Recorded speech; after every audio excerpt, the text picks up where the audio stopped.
Hello, everyone, and welcome back to Milkshakes Markets Madness. My name is John Kutzmita. I'm joined always every week and every time we record with Brent Johnson, the man behind the dollar milkshake theory. Brent has been saying for some time that this part of the year, after you come out of the summer doldrums, tend to be a little more exciting, a little more volatile, and they certainly have, particularly this last week, which we're going to get into. Now, if you're new to the show, we encourage you to visit the Start Here playlist on the top of our YouTube channel. It'll kind of take you down that dollar milkshake rabbit hole so you understand our views and global macro themes that we discuss here on the show. But Brent, let's talk about this past week because, you know, it's been slowly getting more and more interesting, as you like to always say, as the summer has kind of ended. But this week in particular was extremely volatile as asset prices from everywhere you looked, from the dollar to stocks to bonds, were up and down and all over the place. If we took perhaps Fridays or, you know, Wednesday through Friday last week was very interesting. So if we take that as a starting point to where we're ending the week today, it's been quite a wild ride. Yeah, and you know, and like you said, you know, we've been talking about you know, kind of all year that that Q3 and Q4 could get a little bit volatile, and that's exactly what's happening. You know, what I thought of this week is if again, for people who are new, you know, all of our past episodes are online for people to view.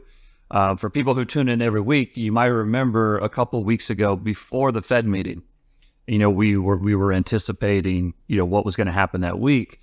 And at that time, I think it was October 30th or 29th or something like that. And we said that equities were very oversold, and that it's possible that whatever the Fed said on the following Wednesday would be taken as dovish, and that the market might bounce for a few weeks.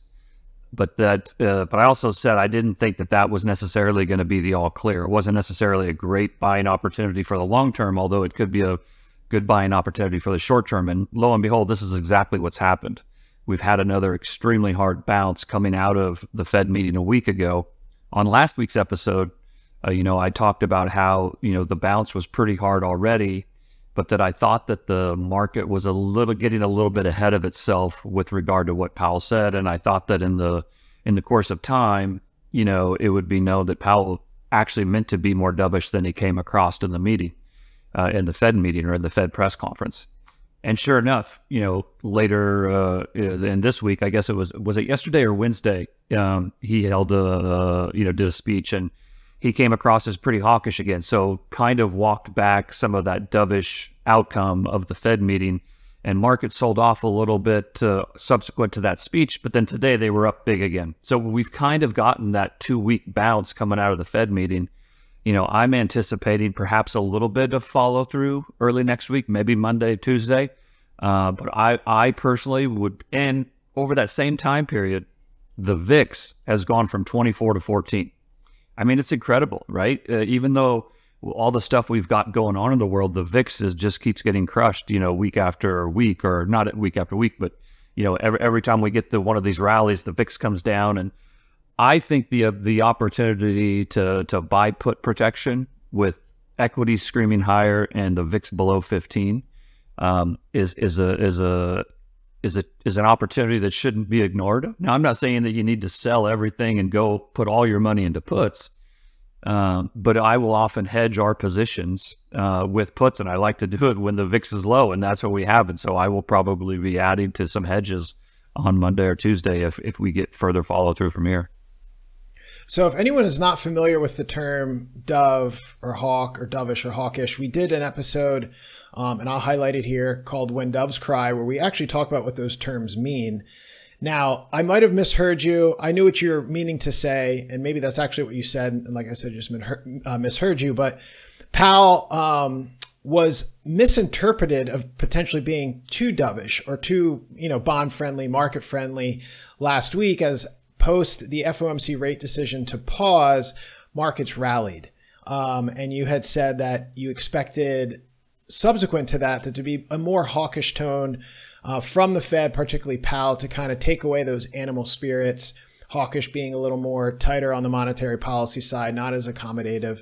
And the animal spirits concept is that, you know, we're very irrational beings, and sometimes we'll interpret things more excitedly than they're intended to be, and markets will be, off and running on their own without any kind of real connection, or perhaps a complete disattachment, or a disattachment from fundamentals. So you mentioned Powell. He had this tone that was misinterpreted after the FOMC. Markets kind of rallied a bit. You expected a bit of a pullback, or at least you expected the markets, the Fed to try to tame that a bit. This week he came out, did just that. Now, also during the week, though, we had a number of Fed speakers, and the messaging was all over the place. Like some were dovish, some were hawkish. Some of the things I just want to point out real briefly, because I think there's some funny comments we'll get to highlight at another time in the future. Fed banker Goolsbee made the comment that the Fed can continue down what he calls the golden path to a soft landing. And then Waller made the comment that everything was booming in Q3. 10-year yields were tightening, has been a monetary policy earthquake. Now, speaking of 10-year yields, I think just bond yields in general, especially this week when we come to volatility, we had a big rally post the FOMC meeting last week when the Fed paused. That carried through all week to Friday. Then this week, it was a little bit of up and down. And then, man, we had a 30-year Treasury auction this week that was just god-awful. And at the same time, you've had the Moody's rating agency just cut the U.S. AAA outlook rating from stable to negative. So now I kind of brought everyone up to speed on what you were talking about and some of the things that have transpired since that FOMC meeting. What's your take on partly that rating and the response to the U.S. The 30-year Treasury auction? Yeah, well, I think with regard to the bond rating, listen, anybody who analyzes, and I've said this several times, anybody who sits there and analyzes the United States in isolation, which is exactly what a bond rating agency does. They just look at that company or that nation. They look at its fundamentals in isolation and does an analysis. The only conclusion you can come to with regard to the United States is that it's in horrible shape and a disaster is going to happen. I mean, that's just kind of a given at this point. But the problem with that is that we don't live in an isolated world. We live in a global world, and it's a relative game. And so the idea that the U.S. Treasury is going to get downgraded and not going to be able to raise money, but all the other countries in the world are going to be able to, that's where the whole argument breaks down. The other thing is when I see a rating agency give a rating to the country under which that ratings agency operates, I kind of think of like a 10-year-old kid telling the dad he's not doing a very good job, right? So sure, the 10-year-old kid can have his opinion and can make it be known, and he can write a note and put it on the kitchen refrigerator that says, "Dad, you need to do better." But at the end of the day, the dad's the boss, right? So yeah, okay, I'll try to do a little bit better, but at the end of the day, the dad's going to do what he's not going to rely on everything the 10-year-old says. And so I kind of, when I think about these bond rating agencies, again, if a bond rating agency is, giving a rating agent a rating to Egypt or to, I don't know, Honduras, it's a little bit different than giving it to the United States of America, which is the current sole superpower, right? And it's not to say that that can never change, but it is a little bit different. I mean, at the end of the day, the last time this happened, not the last time, but I think it was in 2011 or 12, when the Standard & Poor's downgraded the U.S. rating agency. What happened was Treasuries actually rallied on the downgrade, and a month later, the president of Standard & Poor's resigned to go spend more time with his family. Now, you might think that that was a total coincidence, and maybe that was a high point for him to go out on, but I would guess that there was a few phone calls behind the scenes where the dad took the son in the bedroom and said, "Listen, kid, you're welcome to keep sticking those notes on the refrigerator, but I'm still the man of the house," right? So, again, I'm not, I don't want people to think that I don't worry about these things, and I don't think that they're not, and I think they're not important. They are important. And the U.S. is on a bad path, and I'm never going to deny that. But you have to kind of keep it in relation to what's going on in the rest of the world. And I just still think that despite all the problems, the U.S. is still the cleanest dirty shirt. And people don't like that argument either, but, that's reality. Yeah, you don't have to like it. No, I never thought the state of the U.S. Fiscal balance sheet and the U.S. bond market would give us such a deep look into what your family life is like. Now I know. Now I know that I'll have to find it. I'll tell you, one time my son got mad at me. I don't remember what it was, and he drew a picture, and it was like a guy. This is unbelievable. It's like and he stuck it under my office door or something. And like, I found it, but it was basically a picture of a guy like laying on the ground with his eyes X'd out, like he was dead. And it said, "Dad, that's you." That's it sounds like something you would receive on Twitter. Totally. It also reminds me really quick too. I don't know if you remember the Chappelle Show episode when they do the husband swap and the one kid's acting all gangster and he takes him into the car and leaves him in the middle of the ghetto. So yeah, so we're not quite in the ghetto yet, but you know what, yes, it's a narrative, but at the same time, like you're saying, the U.S. is not on a pretty path. But if we were going to look at it globally, like you're suggesting, and we're going to look at these things like businesses, and I had capital, I had to place, and I'm looking at the U.S. for all the obvious reasons. It's probably the number one place I want to put capital.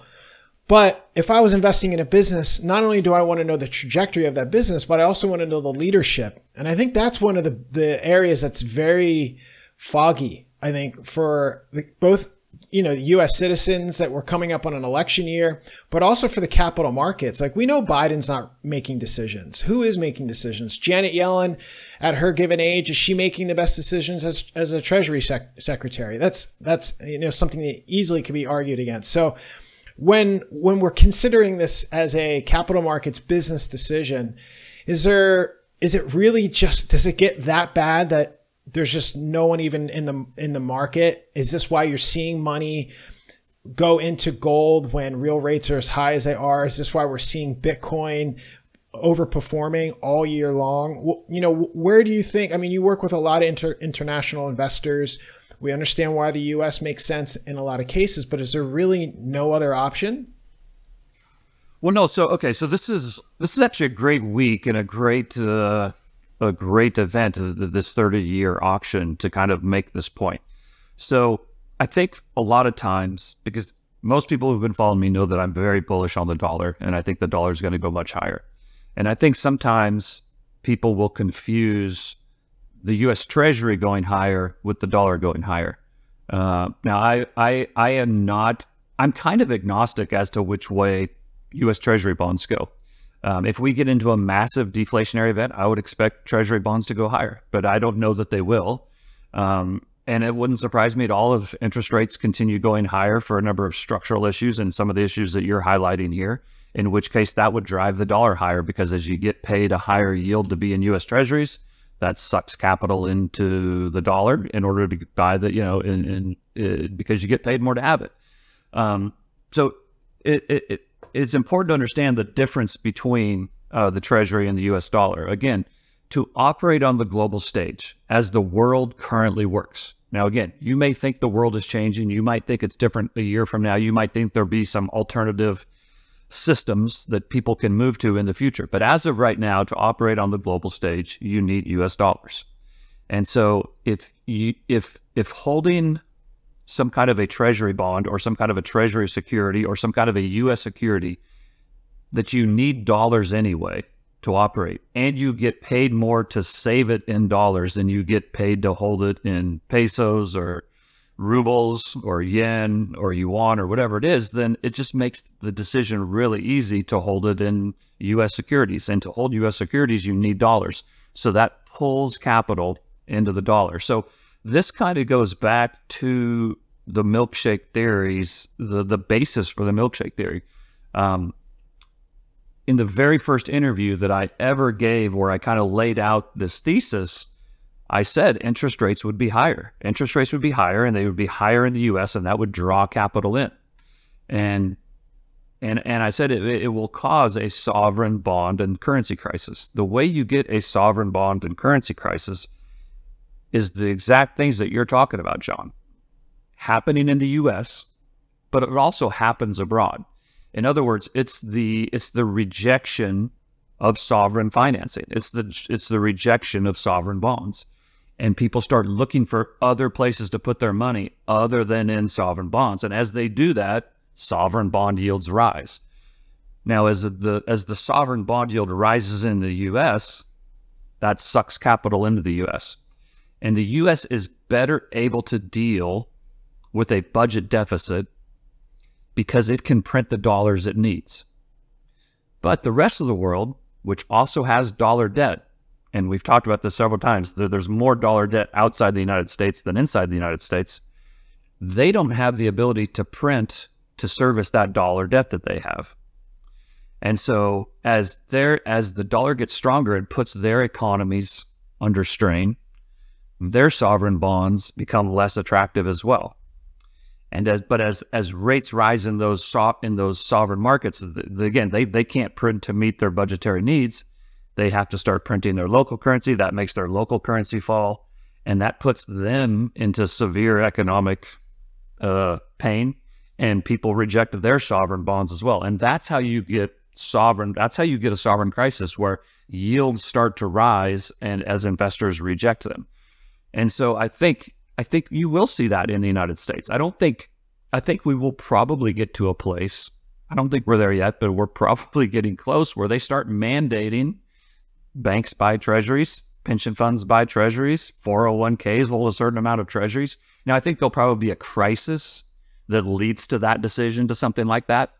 But to your point, people will start looking for other places to put their money. I think that's why I'm a very big gold bull long term. I think in the short term, gold probably falls, as it has been over the last couple of weeks. But I think people will start seeking out alternatives. And it's not that I don't think that a U.S. Treasury auction could ever fail. I don't think it will happen, but it can absolutely happen. But if it happens, the idea that the U.S. Treasury is not going to be able to fund itself, but these other countries will be able to fund themselves in that environment, to me, that's just not reality. That's like thinking that you can blow up the foundation of the house and the attic still functions perfectly well, or the second floor just function. All of these other currencies, all these other economies are pyramided on top of the U.S. economy. That's just the way the system is designed. You don't have to like it, but it's important to understand it. And so if a U.S. Treasury auction fails, that sets off a domino effect that affects the whole world. So the idea that the rest of the world should be excited or happy if there's a U.S. Treasury bond default, or if there's a U.S. Treasury auction failure, I would think twice about that opinion. All right, so got it. But the searching for something else. Let me start over here. So if I'm looking to invest capital and I'm outside the U.S., the U.S. dollar is a reserve currency. They need to hold dollars. They need it to operate on the global marketplace. One of the ways that they store dollars is in the bond market by buying U.S. Treasury bonds. Now, we talked about this in a previous episode where countries say, like China, there's a lot of debate about the charts that were going around that China was de-dollarizing, and it showed this very steep decline, whereas that chart was actually to some extent showing the net asset value of China's bond holdings. In there, perhaps there is some selling, but because a lot of the accumulation of that previously $3 trillion worth of bonds was at a time when treasuries were very expensive and yields were low, and now the opposite is true, where bonds are much lower in value and yields are higher. The value of bonds that they're holding has declined significantly. So that becomes a real issue. So in light of that, and even right now at say 5.5% on the 10-year, or I'm sorry, on the Fed funds, generally across most of the curve, from even short T-bills all the way out to 30-year, we're around the 4.5% to 5% range, sometimes higher, sometimes a little bit lower. But if I'm going to invest money in the US and you're looking at just how bonds have performed the last 2 years, the potential that 5.5% or 5% is going to offset the potential loss in net asset value. Is this one of the reasons why you think that gold is hanging tight, and maybe Bitcoin? Are people already looking for those alternatives? I think to a certain extent, yes, and I think that's why gold held up pretty well all year despite real rates rising. I think, and not to mention though, again, people like to analyze this from a U.S.-centric position, which makes sense because the U.S. is the dominant economy. But the other reason I think gold has held up is because there's a lot of demand for gold outside the United States, and they've been buying it like crazy, and the rest of the world has been buying gold like crazy, not because of the dollar, but because their own currencies are horrible. That's another thing where I think people get confused. They will say, you know, look, the central banks around the world are buying gold, and investors around the world are buying gold, and you know, people in China and India, the imports are flowing east, they're buying gold. And then they will turn around and say that's because the US dollar is on its last leg. No, it's because their local currencies have already fallen down, right? So it's important to understand. And I think that demand for gold outside the United States, because all the other currencies are already in the shape that they think the one day US dollar will be, has made gold stay strong. But this is probably another opportunity to talk about. Remember, the whole milkshake theory is that, and again, this happens in stages, and there will be drawdowns along the way, and there will be terrifying moments. From the very beginning, I've said we will get into an environment, and in the years ahead, the US dollar will go higher, gold will go higher with it, and US equities will go to all-time highs.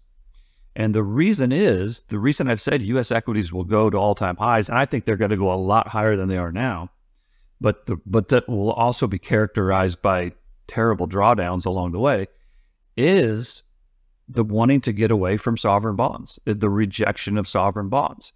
So if you live in Brazil, or you live in, I don't know, New Zealand or India or Sri Lanka or wherever it is, and you don't want to hold a treasury bond anymore, but you still need to hold U.S. securities, and you want to keep your savings in U.S. dollars, you might buy U.S. equities. Again, because even if U.S. equities stay flat, let's say you buy, and I've used this example several times, but I just think it makes the point very well.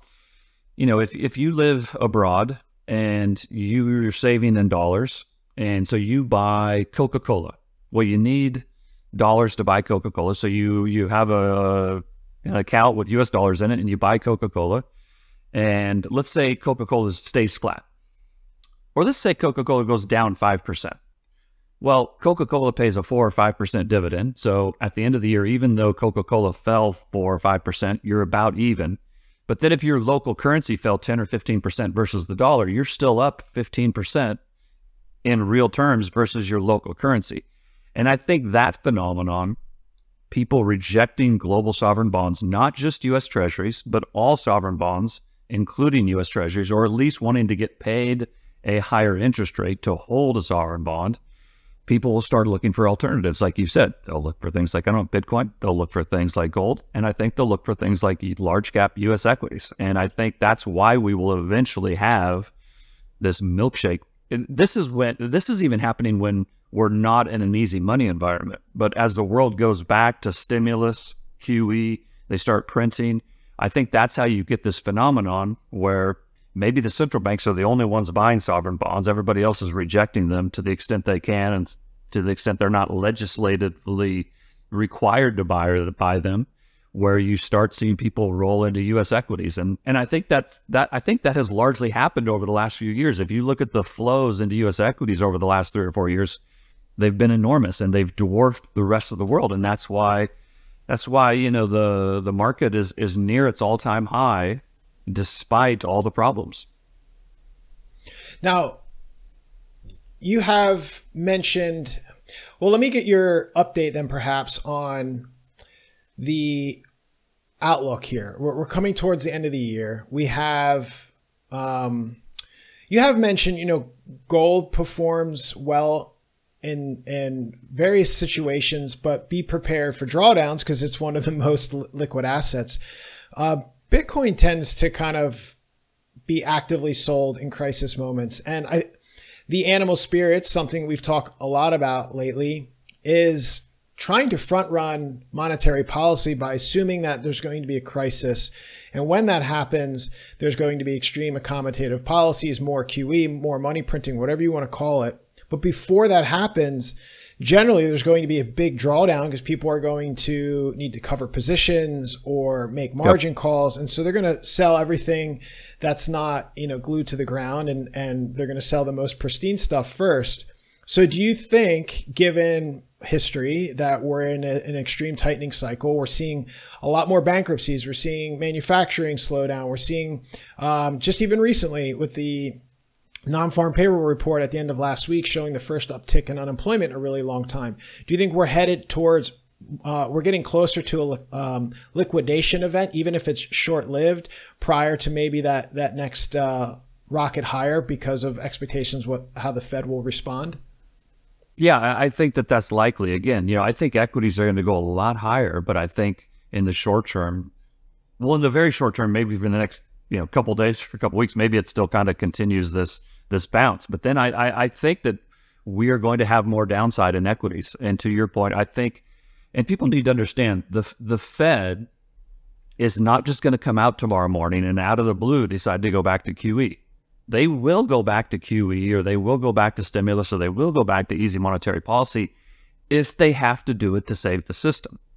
But as of right now, they are purposefully trying to slow the economy. They're doing this on purpose. This is not some surprise. They've been telegraphing this for a long time. The market keeps trying to front run them pivoting. And as they front run the pivot, they give Powell the soft landing, right? And so it's kind of like playing chicken. Like the Fed and the market are playing chicken with each other. Who's going to blink first, right? And so, the point is if the market keeps going higher, the Fed doesn't need to cut. The Fed certainly doesn't need to go to QE if the market keeps going higher. But at some point, something will break. There will be a large drawdown in the risk assets. Employment will go higher. Something will break in the banking system. There'll be a credit event where spreads blow out. And in reaction to what the market is doing, the Fed will pivot. But the Fed is not just going to wake up tomorrow morning and pivot just out of the blue and undo everything they've done for the last 18 months. The other thing is that I think it's just as, and who knows, we can all make these predictions. Nobody really knows.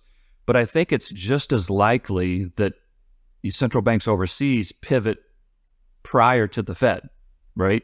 And when that happens, and as they pivot, whether it's Europe, Japan, China, or some of them are already, in easy monetary policies, but as they go into easy money policies, if the Fed has not yet done it, that's going to make the dollar go even higher. And as we all know, over the last 25 years, every time there's been a crisis, the dollar goes higher. Now, whether the dollar going higher causes the crisis, or if the dollar rises in reaction to the crisis, I don't know. We could probably debate that for 10 years.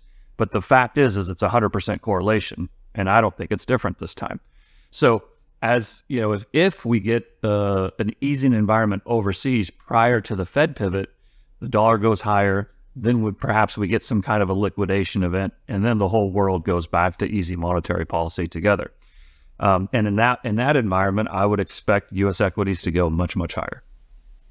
Well, we won't get into what's going on in other markets in this conversation, and perhaps it'll be something we'll keep a closer eye on as the new year begins. But what would be nice to do before we wrap up this episode is kind of get an update on some of the things that you are actively trading.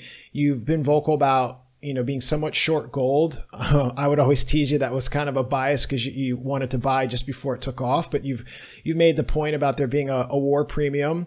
So give us an update on what's going on in gold, and also give us an update because recently you also, partly tongue in cheek, partly maybe for fun, and partly because you felt like there was an opportunity, made a short bet on Bitcoin as well. Yeah. So I'd say the 3 to 4 tactical trades we've made in, let's call it the last 6 weeks, have been gold miners, Bitcoin, and oil. And so you're right. Back at the beginning of October, I thought that gold was setting up for a fantastic, at least a short-term, if not a long-term buying opportunity, because I thought we were getting close to a point where we were going to get a complete washout and the miners were going to have a complete washout. And I was actually getting ready, or at least preparing to pick some up there. And then we had the events in the Middle East, right? And Gold went from, let's call it 1810 or 1825 to $2,000 in a couple weeks. And so a couple weeks later, I think it was around October 18th or 19th, it was a Friday, and gold surged again. A lot of it was on, Middle East concerns, and the miners went up a lot that day. And so I started buying puts on the miners, and I said so publicly. I put it on Twitter. We talked about it here. And of course, everybody thought we were crazy. We're going into war in the Middle East. You should be buying gold, not shorting it. And the point I made was not that gold is a bad thing. I'm a big fan of gold long term, but that typically when gold rushes higher on a war premium or some kind of Armageddon trade, I've been doing this for 25 years, and I always see gold rise when there's disturbance or geopolitical volatility, and I've never, ever seen it last that it didn't give away all those gains within the next couple months.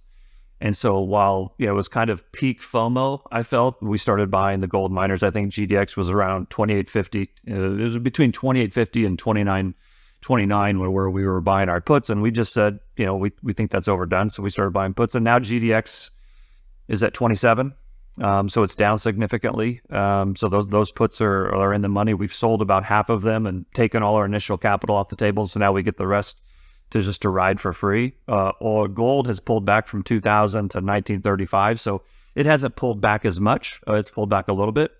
Part of the reason that we decided to play the short position through the miners rather than bullion itself is because there could be a reason to own bullion, right? If we do have further geopolitical problems, bullion would make sense to rise. But I didn't necessarily think the miners should rise on a war premium, and so that thesis has played out pretty well. We've made good money on those puts, and we have the opportunity to make more. The other thing that we had been short oil for a while.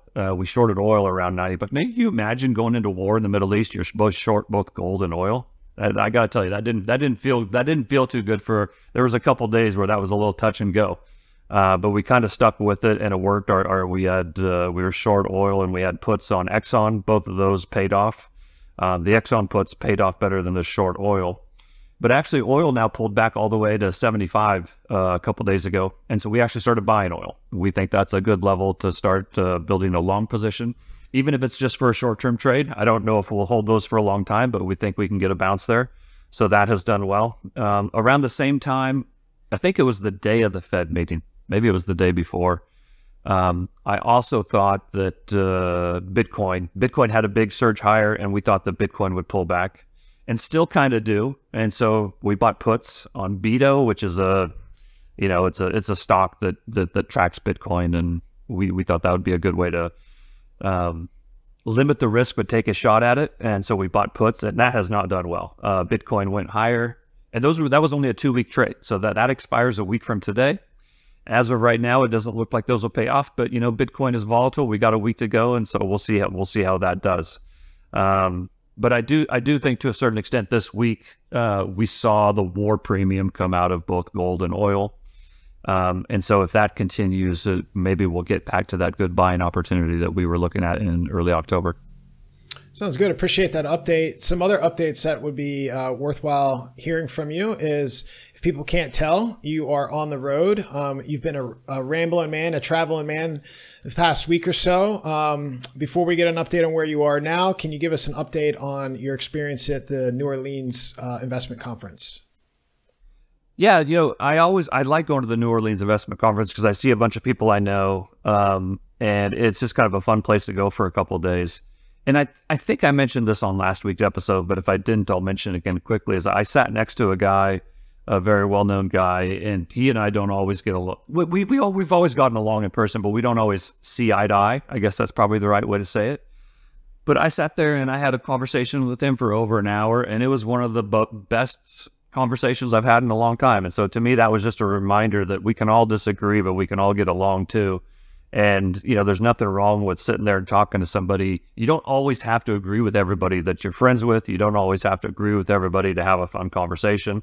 And in fact, disagreeing with people is sometimes the fun part of a conversation. So I think anytime you have the opportunity to talk with people who don't see things exactly like you do, I think that's a good thing.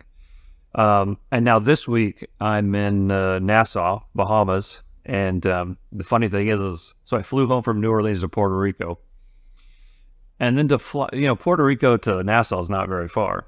But for whatever reason, there's not a direct flight between Puerto Rico and Nassau. So I literally had to fly from Puerto Rico, literally right over Nassau. You could look out your plane window and see Nassau down below you, all the way to Miami, lay over in Miami for 2 hours, and then turn around and fly an hour back to Nassau.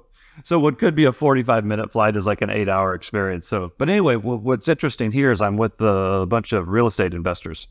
And I don't consider myself a real estate expert. I know a little bit about it, and I don't feel like I'm a total novice. But this is their primary business, and I was speaking. They asked me to come speak to them, and the reason is because a lot of these people have 50, 60, 70, 80% of their net worth in real estate, and with rates going higher, that's obviously a concern, and that's been a headwind for real estate. So they've all gotten together to talk about things that are going well, things that are going bad, to kind of ask each other questions. What's working for you? What things should we consider? And it's kind of fun to talk to them, because some of them are very bearish, some of them are worried, some of them are very excited because interest rates do have a headwind for real estate, and they've got they have a couple of them have actually, they had a bunch of cash and they paid down their loan so that they have deleveraged. So if we get into some kind of a deleveraging event, they don't end up having to give the building back or the house back or whatever it is back to the bank. And they're actually excited if we get some kind of a correction in real estate, because then they become distressed buyers rather than distressed sellers. And then there's a couple other people, and John, you might appreciate this. He was saying, listen, we're not in the same. There's a couple of people who feel like we're in the same situation as 2008, but then there's a couple other people who say, the inventory is completely different than it was in 2008. Inventory is low, and the buyers, even though the prices have come down on the houses, their payment is still very low. So they're not in the and even though interest rates have gone up, the payment is still low. So even if their revenue comes down, their payment is so low from having the 3% mortgage or whatever it is, they're not as in danger of being forced out of the house. And so he's actually very bullish. He's not as bearish as everybody else. So there's always two sides to every story. But it's been kind of fun for me to sit here and listen to these guys talk about a topic that I know a little bit about, but they know a lot more than I do. Yeah, real estate's a fun one. We'll have to maybe peel the layers back on that in a different conversation. I definitely think this is different than 2008 in a lot of ways. But the result could still be the same. But yeah, let's save that for another time. We can see you're losing daylight there in the Bahamas. It's getting dark right outside. Yeah, we appreciate you jumping in and chatting with us. This was a good update on a lot of things that have been going on the last 2 weeks. It's also been kind of a good reminder of, where things can continue to go, how much crazier they can get. And as you often say, keep your head during times like these. Brent, we appreciate you joining us. If you want to catch up with him when he is at his home fort and locked in and getting death threats from his son, you can you can do that via Twitter at Santiago AU Fund. You can follow me at John Kutsmita. And you can follow the show both on Twitter and on YouTube with Milkshakes Pod. We're coming up here towards the end of season 1. We did a little season 0 teaser around this time last year. So technically we've done a full year of full-length episodes. We're well over 100 videos since we started doing a lot of different types of content in between during the week.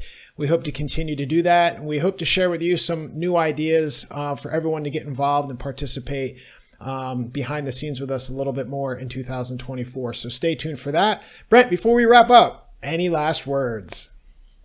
No. Okay, excellent. We appreciate everyone joining us. Have a great weekend, and we'll see you guys all real soon.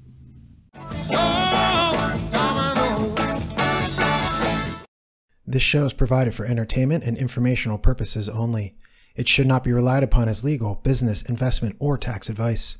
Neither the hosts, guests, nor any funds they may manage intends to make an offer or solicitation for the sale or purchase of any specific securities, investments, or investment strategies.